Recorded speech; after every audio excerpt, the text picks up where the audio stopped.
The huge warship called Eternal Flame appeared at the edge of Earth's solar system. Its black outer shell still glowed with energy from recent battles. The ship had fought across 3 star systems and now was finally coming home. Emperor Zalthazar stood on the bridge of his ship. He was the last of the Dragon Emperors, a race of powerful beings who looked like a mix between humans and dragons. His red scales had many scars from the long war. He watched as the blue planet Earth grew larger on the big screen in front of him. "We have won," he said in his deep voice. The crew around him, all with scales of different colors, bowed their heads in respect. The war with the Voidborn had lasted for years. The Voidborn were strange beings who lived in the empty spaces between stars. They had attacked many worlds, and only the combined forces of the Dragon Empire and Earth had been able to stop them. Humans had surprised everyone with their fighting skills. They were much smaller and weaker than the scaled Draconids, but they were clever and unpredictable in battle. Many times when the Draconid warriors were about to lose, the humans would find a way to turn the fight around. Because of this new friendship between their peoples, Emperor Zalthazar had agreed to accept a human into his personal household. The humans called this person a maid, though Zalthazar did not fully understand what this meant. He only knew it was important for keeping peace between their worlds. "Your Majesty," said Commander Krell, a green-scaled officer who had fought beside Zalthazar in many battles, "we will dock at the Earth Station in 6 hours. Admiral Carter of the Earth Forces wishes to speak with you before the official welcome ceremony." Zalthazar nodded. "Tell the Admiral I will speak with him, and remind me of the name of the human female who was sent to my quarters while I was away. Her name is Megan Foster, Your Majesty. She was a lieutenant commander in their Special Operations Division before this assignment." Zalthazar's eyes narrowed. So they had sent a warrior to be his maid? Interesting. Perhaps the humans were still gathering information about his kind, even while calling themselves allies. "Has she caused any trouble?" the Emperor asked. "None, Your Majesty," Krell replied. "She has kept to her duties and followed all rules. The guards report she spends most of her time in your chambers, keeping them in order as instructed." Zalthazar turned and walked toward the exit of the bridge. "I will rest before meeting with the Earth Admiral." The battle at the Voidborn outpost was difficult. He did not tell Krell about the strange dreams that had troubled him since that battle.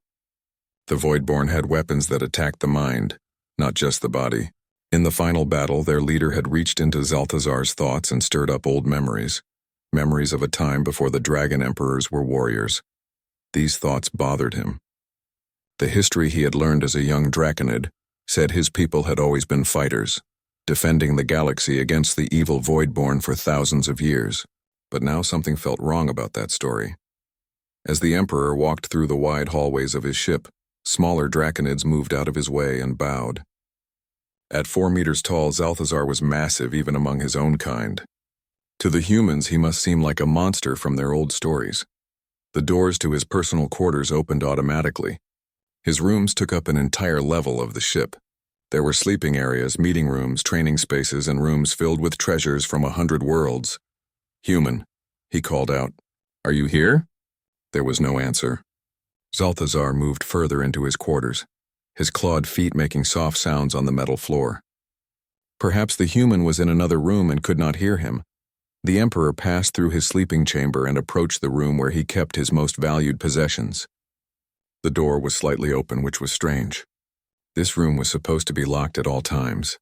A soft blue light spilled out from the crack in the door. Zalthazar pushed it open slowly, his warrior instincts making him cautious. What he saw made him freeze in the doorway. In the center of the room floated a crystal sphere about the size of a human head. It was glowing with bright blue light that pulsed like a heartbeat.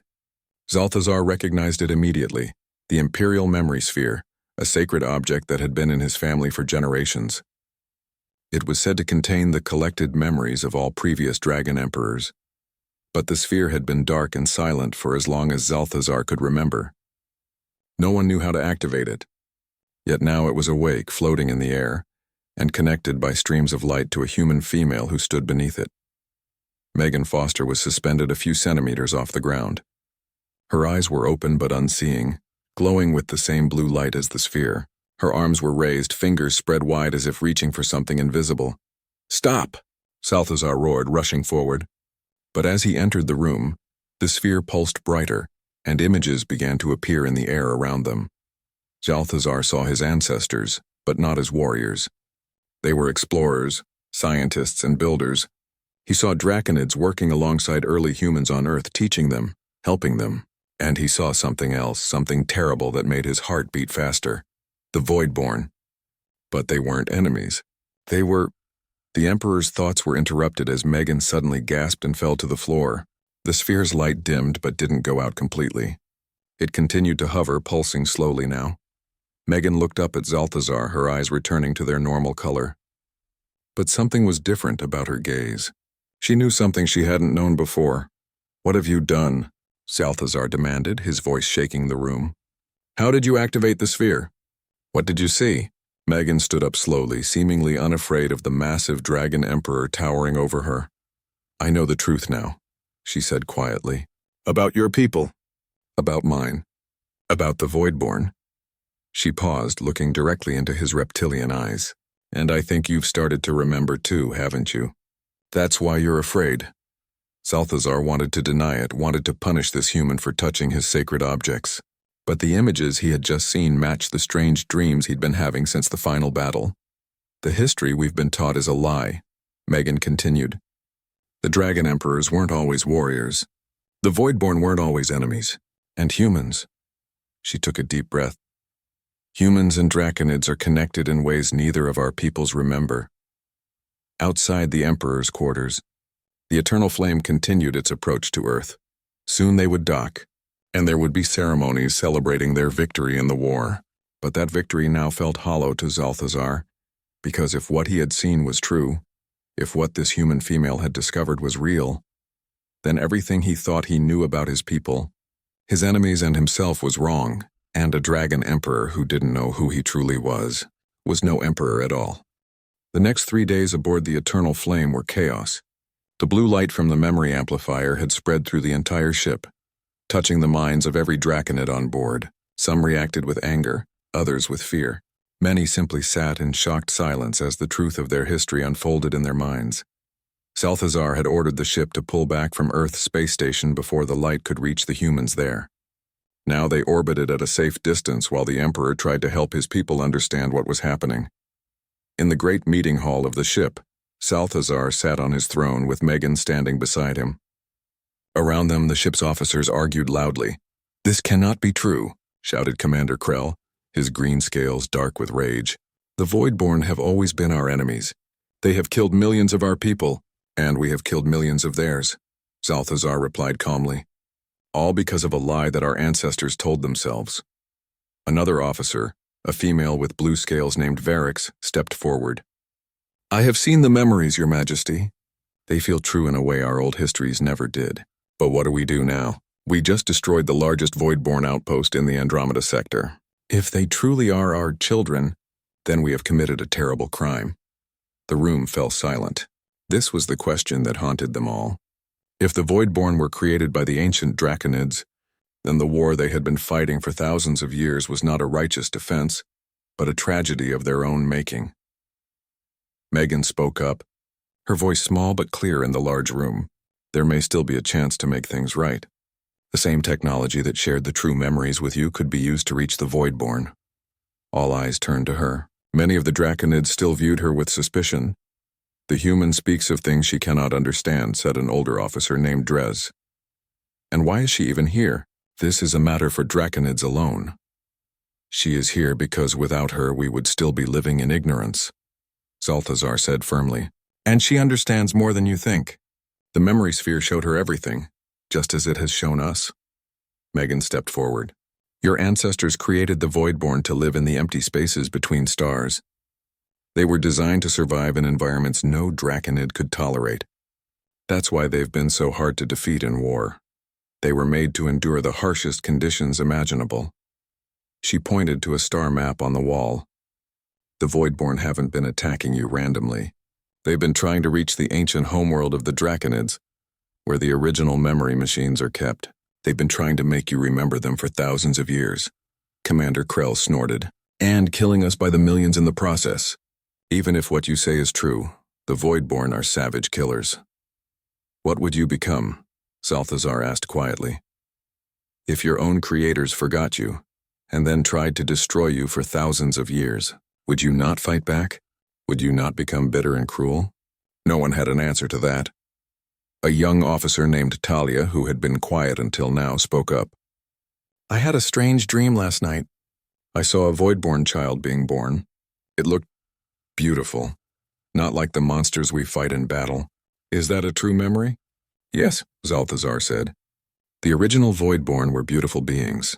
It was only after centuries of war that they became the twisted creatures we know today. War changes everyone, even those designed for it.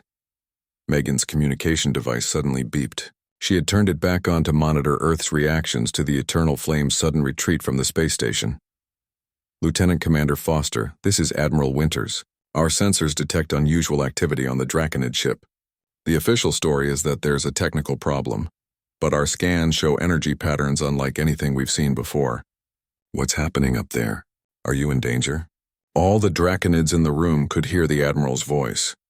They looked at Megan, waiting to see what she would say. Megan took a deep breath. Admiral, I'm safe. The situation here is complicated. The Draconids have discovered something about their past that changes everything. We thought we knew about the war. Explain, the Admiral demanded. Megan looked at Zalthazar, who nodded for her to continue. The Voidborn were created by the ancient Draconids, she said. They're not invaders from another galaxy. They're a species that was made to serve and then rebelled when they developed minds of their own.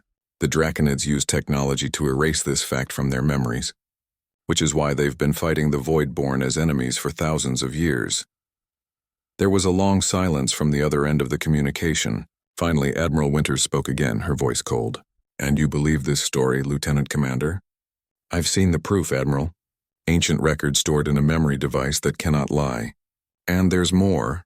Humans are genetically connected to the Draconids. They visited Earth thousands of years ago and helped shape our evolution. We're distant cousins to both the Draconids and the Voidborn. Another long silence. Then, Foster, you sound like you've been brainwashed. I'm ordering you to return to Earth immediately. We'll have medical staff ready to examine you. Megan closed her eyes for a moment. This was the reaction she had expected. I can't do that, Admiral, not yet. There's too much at stake. That's an order, Lieutenant Commander. I understand, Admiral, but I have to respectfully decline. Megan turned off the device and looked at the Draconids around her. Earth won't believe without proof. They'll think I've been compromised. Zalthazar stood from his throne, towering over everyone in the room. Then we must provide proof they cannot deny. We must find the remaining Voidborn and make peace with them. We must show Earth that the war can end. The Voidborn may not want peace, Commander Krell warned. Not after all this time. We have to try, Zalthazar insisted. And we have a way to communicate with them that goes beyond words. He gestured to the memory sphere which now sat on a pedestal next to his throne. This can share the truth with them just as it has with us. Megan stepped closer to the Emperor. There's a problem.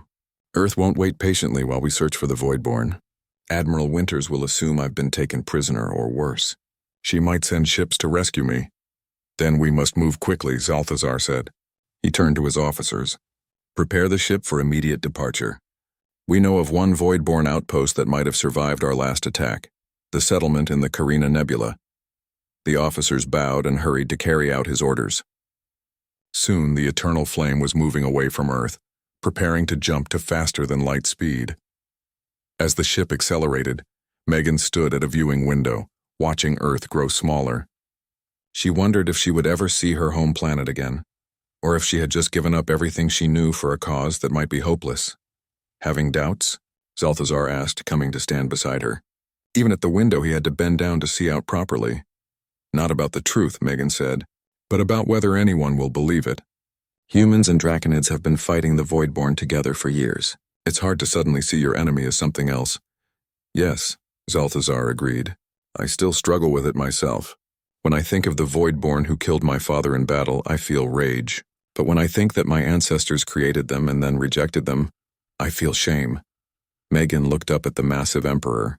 In human history, we have many stories of children rising up against parents who mistreated them.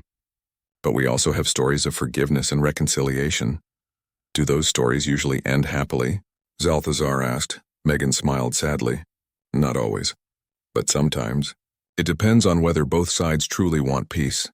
The ship shuddered as it prepared to jump to faster-than-light speed. The stars in the viewing window stretched into lines of light. "We're about to find out," Zelthazar said as the ship leaped forward, leaving Earth and its space station far behind. On the bridge, officers worked at their stations, setting course for the Carina Nebula. But their movements were uncertain, their conversations quiet and troubled. Everything they had believed about themselves and their history had been challenged. Some embraced the new truth eagerly, relieved to finally understand the strange dreams that had troubled them. Others resisted, clinging to the old stories of heroic draconids fighting evil invaders. As the eternal flame raced through space toward an uncertain meeting with the Voidborn, no one knew what would happen next. But all aboard felt that they were living through a moment that would change the course of 3 species forever. And at the center of it all was a human woman who had simply been curious about a glowing sphere, and a dragon emperor who had been brave enough to face the truth. 3 months earlier, Megan Foster had arrived on the Eternal Flame with a small bag of personal items and a head full of orders. She remembered the day clearly. The huge ship had seemed like a maze of dark hallways and strange rooms. Everything was built for beings much larger than humans. "This will be your living space," a green-scaled officer named Krell had told her, showing her to a small room connected to the Emperor's massive quarters. "You will clean the Emperor's rooms, organize his items, and make sure everything is in order for his return." Megan had nodded, but inside she was angry. She had been a top soldier in Earth's Special Forces. She had fought Voidborn in 3 battles and had even saved a Draconid commander's life. Now she was a maid. "The Admiral says this is important for peace," she reminded herself as she unpacked her few clothes. Admiral Olivia Winters had called her to a private meeting before she left Earth. "This is not just cleaning duty, Lieutenant Commander," the Admiral had said. "This is intelligence gathering. The Dragon Emperor has agreed to have a human in his personal space as a show of trust. We need to use this chance to learn about their technology, their weapons, and anything that could help us if this alliance ever breaks." So Megan's real job was to spy. She was to look for weaknesses in case humans ever needed to fight the Draconids instead of fighting beside them. For the first month, she did exactly as she was told. She cleaned the huge rooms with tools that were too big for her hands. She organized strange objects whose purpose she didn't understand. She stayed away from the rooms that were locked. But Megan was trained to gather information, and soon her curiosity grew stronger than her caution. The Emperor's quarters held objects from across the galaxy. Some looked like weapons. Others seemed to be art or religious items. Many had writing on them in the Draconid language, which she had studied but still found difficult.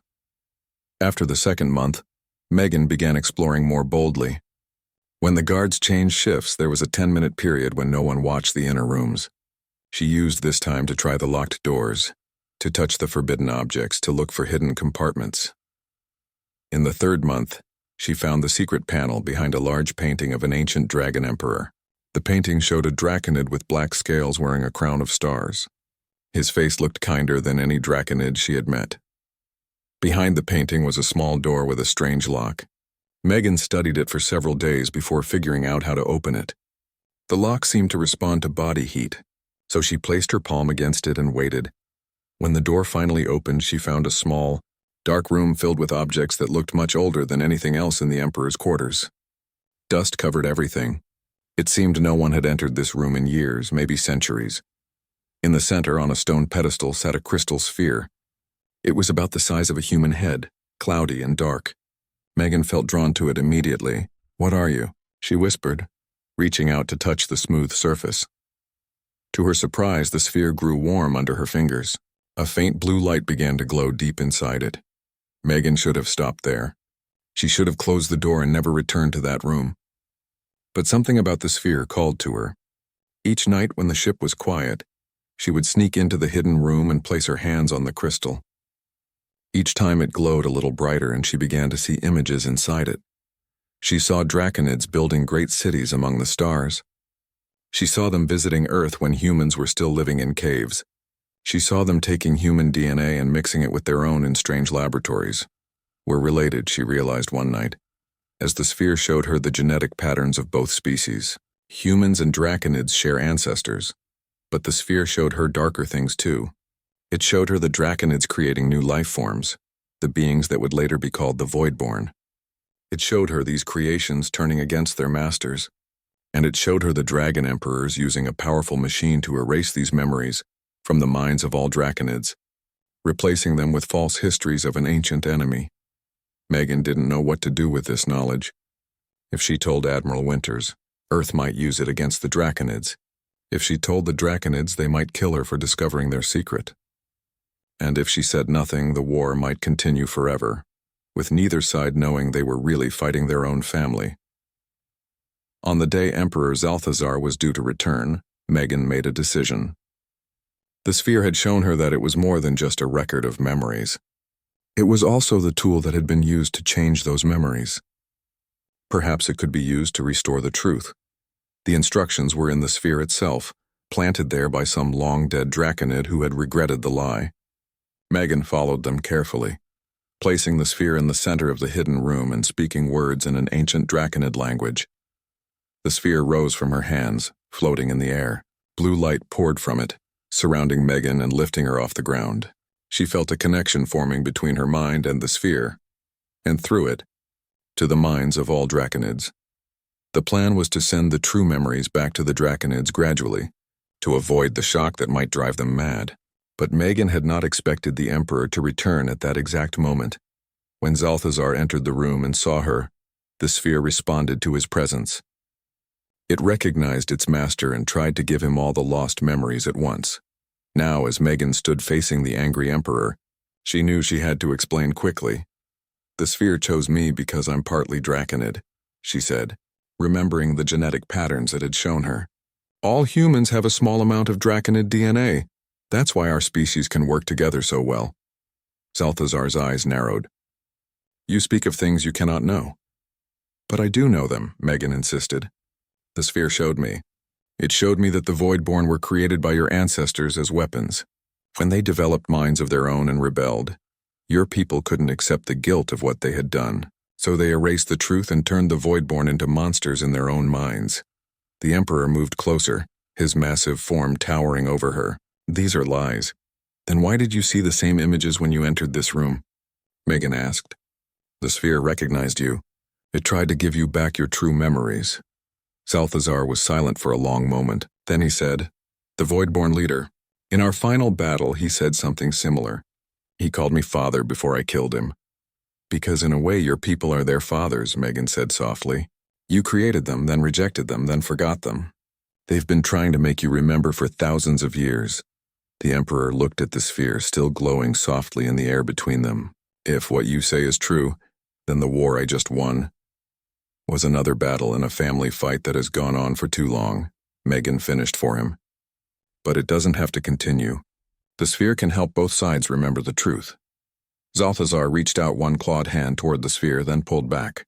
"If my people learn they created the monsters that have killed millions, it will be difficult," Megan agreed. "But living a lie has been destroying 3 species for thousands of years. Maybe the truth can finally heal us all." Outside, alarms began to sound. The ship's computer announced, "Approaching Earth Station. Preparing for docking procedures." The Emperor and the human looked at each other across the glowing sphere.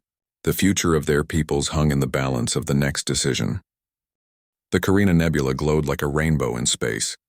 Clouds of gas and dust swirled in brilliant colors, red, blue, green, and purple. Hidden within this beautiful chaos was the last known outpost of the Voidborn. The eternal flame moved slowly through the nebula, its weapons powered down. This was not a battle approach. This was a peace mission, though many of the Draconid crew still had doubts. On the bridge, Emperor Zalthazar sat in his command chair with Megan standing beside him. They had been traveling for 2 weeks, and in that time, more memories had surfaced for all the Draconids aboard. The memory amplifier continued to work, feeding them the truth of their past in gentle waves. "We're approaching the coordinates." "Your Majesty," reported Talia, the young officer who had been one of the first to accept the new memories. "Our sensors detect artificial structures ahead. Any signs of Voidborn ships?" Zalthazar asked. "None yet," Talia replied. "But the nebula interferes with our sensors. They could be hiding." Commander Krell, who had reluctantly accepted his new orders, looked concerned. "This could still be a trap, Your Majesty. The Voidborn have no reason to trust us." "Which is why we must show them we come in peace," Zalthazar said. He turned to Megan. Is the message ready? Megan nodded. For days she had been working with the Emperor to create a message that would reach the Voidborn. It combined words in both Draconid and Voidborn languages with images from the memory sphere. Ready, she confirmed. But we don't know if their communication systems are compatible with ours anymore. It's been thousands of years since your people created them.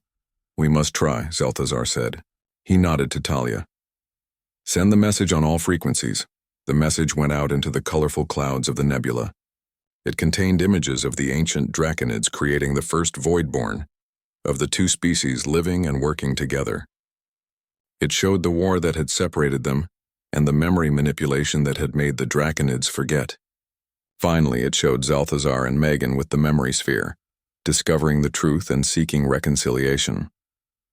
For a long time, there was no response. The eternal flame drifted deeper into the nebula, passing strange formations of gas and newborn stars. Maybe no one survived, Megan said quietly. Maybe the outpost was destroyed in the last attack. Just as she spoke, the ship's communication system came to life. Static filled the speakers, then resolved into a voice, harsh and raspy but understandable. Draconid vessel, we receive your message. We do not believe it. This is another trick to find our location and destroy us. Zelthazar leaned forward. This is Emperor Zelthazar of the Dragon Empire. I speak directly to the Voidborn leaders. We come without weapons powered. We come with the truth. The memory sphere has shown us who you are, who we all are. More static then. Words are easy, Dragon Emperor. You have spoken of peace before only to bring war. Not this time, Zelthazar insisted. Let me show you. He nodded to Megan, who activated a small version of the memory amplifier they had brought to the bridge. The memory sphere sat at its center, glowing with blue light. We will transmit the true memories directly, Zelthazar explained. You will feel what we have felt. You will know that we now remember creating your kind. The sphere pulsed, sending waves of blue energy through the ship's communication systems and out into the nebula. These were not just signals carrying data. These were the actual memories, transmitted in a form that would speak directly to the minds of the Voidborn. Minutes passed. The bridge crew waited anxiously. Then the communication system activated again. We feel it, the Voidborn voice said, sounding different now, less harsh, almost wondering. The memories, they match our oldest legends. The stories our elders told of our creation. Megan and Zelthazar exchanged hopeful glances. Will you meet with us? Zelthazar asked. Face to face so we can begin to heal the wounds of thousands of years? A long silence followed. Finally, one ship may approach our station. Your ship is too large and carries too many weapons. Send a smaller vessel with no more than 5 beings aboard. Zelthazar stood. Agreed. I will come myself with 4 others. Commander Krell immediately protested. Your Majesty, you cannot risk yourself. This could still be a trap. If I am not willing to risk myself for peace, then I am not worthy to be Emperor. Zelthazar replied firmly. I will go. Commander Krell, you will remain here and command the Eternal Flame. If we do not return in 6 hours, you may assume the worst. Krell bowed reluctantly. As you command, Your Majesty. Zelthazar turned to Megan. Will you come with me? The Voidborn may respond better to a human than to Draconids, given our history. Megan nodded without hesitation. Of course. 2 hours later, a small shuttle departed from the Eternal Flame. Aboard were Emperor Zelthazar, Megan, Officer Talia, and 2 other Draconids who had most fully accepted the new memories. They also brought the memory sphere, carefully secured in a special container. As they flew deeper into the nebula, colorful gases swirled around their viewports. Then suddenly the clouds parted to reveal a strange structure. It looked like a collection of dark crystals growing in space, connected by glowing energy fields. This was the Voidborn outpost. It's beautiful, Megan whispered. It looked nothing like the military bases she had expected. The shuttle received docking instructions and approached a crystal that opened like a flower to admit them. They landed in a chamber filled with swirling mists. The atmosphere will be breathable for you, came a voice over their communication system, but it may feel strange. When the shuttle's door opened, Megan took a cautious breath. The air was thick and had a sweet taste, but she could breathe it. Zelthazar and the other Draconids seemed to have no trouble either. They stepped out into the misty chamber. At first they saw no one. Then shapes began to emerge from the fog. Tall, slender beings with skin that seemed to shift colors like the nebula outside. Their eyes were large and completely black, with no visible pupils. They moved with a strange grace, almost floating rather than walking. These were the Voidborn, but they looked nothing like the twisted, armored creatures that Megan had fought in battle. These were beautiful, ethereal beings. One Voidborn stepped forward. It was taller than the others, with skin that glowed with a gentle blue light. "I am Nexus, leader of this outpost," it said. Its voice was musical, not harsh like the one they had heard over the communication system. "We have been waiting for this day for thousands of years, waiting for the Draconids to remember us." Zalthazar stepped forward and, to everyone's surprise, knelt before the Voidborn leader. His massive form still towered over Nexus, even on one knee. "I come seeking forgiveness," the Emperor said. "My ancestors created your people, then rejected you, then made themselves forget their crime. We have fought and killed each other for thousands of years because of this lie." Nexus reached out a long, slender hand and touched Zalthazar's head. "Rise, Dragon Emperor. This meeting is not about one side kneeling to the other. It is about all of us standing together as equals." Zalthazar stood. Megan stepped forward carrying the container with the memory sphere. "We brought this," she said, opening the container to reveal the glowing crystal. "It contains the true history of both your peoples. It helped the Draconids remember. Perhaps it can help heal the wounds between you." Nexus looked at the sphere with obvious recognition. "The memory heart. Our legends speak of it." The Voidborn leader turned to the others of its kind. "Bring the Sorrow Stone." One of the Voidborn glided away, returning moments later with a black crystal that seemed to absorb light rather than reflect it. It was roughly the same size as the memory sphere, but its complete opposite in appearance. "When your ancestors rejected us," Nexus explained, "we took our pain and crystallized it into this stone. It contains our memories of the betrayal and all the suffering that followed. For thousands of years it has fueled our hatred and our war." The Voidborn leader held out the black crystal. "If we truly seek peace, both of these artifacts must be joined. Your memories of creation and our memories of betrayal. Only the whole truth can heal us." Megan looked at Zalthazar, uncertain. "Is that possible? What will happen if they're joined?" "I don't know," Zalthazar admitted, "but I trust that it is necessary." He took the memory sphere from its container and held it out. Nexus brought the black crystal closer to the glowing sphere. As the two artifacts neared each other, both began to pulse with energy. Lights, one blue, one black, reached out like tentacles wrapping around each other. When the two crystals touched, a flash of purple light filled the chamber. Megan felt a rush of memories and emotions not her own. She saw the creation of the Voidborn through the eyes of the ancient Draconids, their pride in their new creations.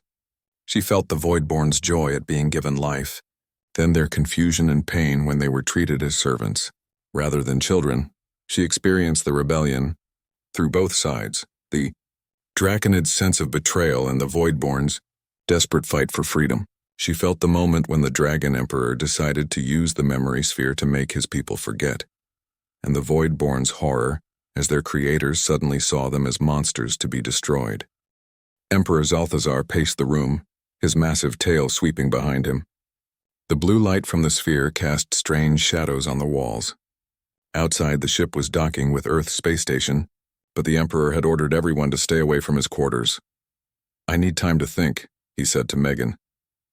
"If what you say is true, I can show you more," Megan offered. "The sphere responds to both of us now." She reached out her hand toward the floating crystal. After a moment of hesitation, Zalthazar extended his much larger clawed hand as well. When they both touched the sphere, the blue light grew brighter, filling the room. Images appeared in the air around them. They saw the ancient Draconids, peaceful explorers who had traveled the stars. They saw the first contact with early humans on Earth, and how the Draconids had helped shape human development, seeing potential in the smaller species. Then they saw the creation of the Voidborn. The Draconids had wanted servants who could survive in the empty spaces between stars, in places too harsh for either Draconids or humans.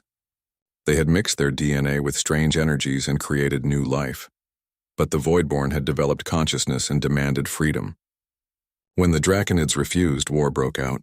The Voidborn, designed to survive in the harshest environments, proved difficult to defeat. In desperation, the Dragon Emperor of that time had used the memory sphere to make his people forget that they had created the Voidborn. Instead, they would believe the Voidborn were ancient enemies from beyond the galaxy. This would make it easier for the Draconids to fight and kill them without guilt. As the images faded, Zalthazar pulled his hand away from the sphere. His eyes were troubled. "My entire life has been built on a lie," he said quietly. "All Draconids alive today believe the Voidborn are monsters who must be destroyed. We have been fighting this war for thousands of years." He looked at Megan. "And now you tell me we have been killing our own children." "Not just you," Megan said. "Humans have been helping in this war too. We're all responsible." A voice came through the communication system in the room. "Your Majesty, the Earth delegation is waiting to begin the victory ceremony. Admiral Winters is asking specifically about the human Megan Foster." Zalthazar pressed a button on the wall. "Tell them I will be delayed. A matter of great importance requires my attention." He turned back to Megan. "Your Admiral Winters. Does she know what you have discovered?" Megan shook her head. "No. My orders were to find weaknesses in Draconid defenses, not to discover ancient history. But if I report this to her, she might use it against my people," Zalthazar finished. "Just as my commanders might use it against humans if they learned of your connection to us."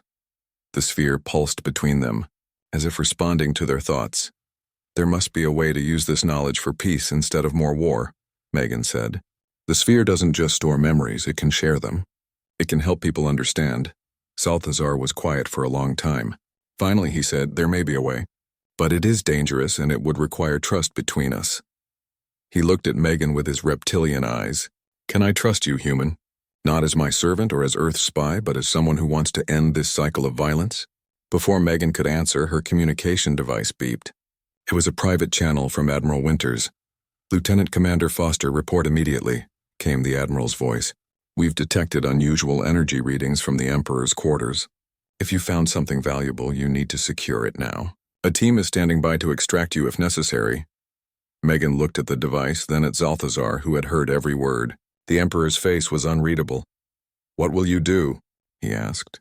Megan made her decision. She pressed the respond button on her device. "Admiral, everything is fine. The Emperor has some ancient artifacts that give off energy readings. Nothing to be concerned about. I'll attend the ceremony with him shortly." She turned off the device completely, then looked up at Zalthazar. "I was sent here to spy on you, to find ways to defeat your people if the alliance ever broke. I won't pretend otherwise. And I accepted a human into my household to study your kind's weaknesses," Zalthazar admitted. "Neither of us has clean hands. But we both want to stop the killing," Megan said. "So yes, you can trust me. Now tell me your plan." Zalthazar moved to a wall covered in strange symbols and pressed his hand against it. A hidden door opened, revealing another room Megan had never found in her explorations. Inside was a machine that looked similar to the memory sphere but much larger. "This is the memory amplifier," Zalthazar explained. "It was used long ago to share important information across great distances. If we connect the sphere to it, we could potentially share the true memories with all Draconids and humans at once." "Would that be safe?" Megan asked, looking at the ancient machine with concern. "No," Zalthazar said honestly. "The shock of learning the truth all at once could drive many to madness or violence. But there might be a way to share the memories gradually, to help both our peoples understand slowly." He moved to the machine and began adjusting controls that had not been touched in centuries. "If we modify the amplifier to release the memories in stages, over months or even years," he muttered, his claws moving with surprising delicacy over the complex controls. Megan watched him work, impressed by his knowledge. "You seem to understand this technology well for something so ancient." Zalthazar didn't look up from his work. "The war with the Voidborn has been causing me strange dreams." "Now I understand why. Some part of me was remembering the truth. Some part of me knew how to use these old machines." Outside the Emperor's quarters, the sounds of the ship changed. Announcements called crew members to prepare for the ceremony. Guards changed positions in the hallways. "They'll come looking for us soon," Megan said. "We don't have much time." "Then we must act quickly," Zalthazar replied. He finished his adjustments and stepped back. "Bring the sphere." Megan carefully took the glowing crystal from where it floated and carried it to the machine. There was a space in the center that seemed designed to hold it. "Once we place it here, the process will begin," Zalthazar warned. "First with us, then spreading to others nearby, then across both our worlds. There will be no stopping it. What exactly will happen?" Megan asked, hesitating. The truth will be shared but gently. Dreams at first, then clearer memories. People will begin to question what they have been taught. They will begin to see the Voidborn differently. And the Voidborn? Will they receive these memories too? Zalthazar nodded. If any remain alive after our last attack, yes. They will know that we are finally remembering them as our children, not our enemies. A loud knock came at the outer door to the Emperor's quarters. Your Majesty, the ceremony cannot be delayed any longer. Earth's leaders are growing concerned. Zalthazar looked at Megan. We must decide now. Megan took a deep breath and placed the sphere into the machine. It fit perfectly, as if returning to its rightful place after a long absence. The machine hummed to life. The sphere's blue light spread through the complex patterns of the amplifier, growing stronger and brighter. Megan felt a strange sensation in her mind, like a door opening that had always been closed. Memories that were not hers began to flow in, ancient memories of stars and ships and creation. Beside her, Zalthazar gasped as his own mind filled with the truth of his ancestors. His massive body swayed, and he had to brace himself against the wall. It's working, he whispered. I remember everything now. The blue light continued to grow, spreading beyond the hidden room, beyond the Emperor's quarters, beginning its journey throughout the ship and toward the Earth station beyond. The knocking at the door grew more insistent. Your Majesty. We are coming in! Megan and Zalthazar looked at each other, both now understanding the full weight of what they had done and what was yet to come. Are you ready? Zalthazar asked. Megan nodded. Ready to face whatever comes next. Together. The door to the Emperor's quarters burst open as guards rushed in. But they stopped in confusion as the blue light reached them, and ancient memories began to stir in their minds. The truth was spreading. And nothing would ever be the same again.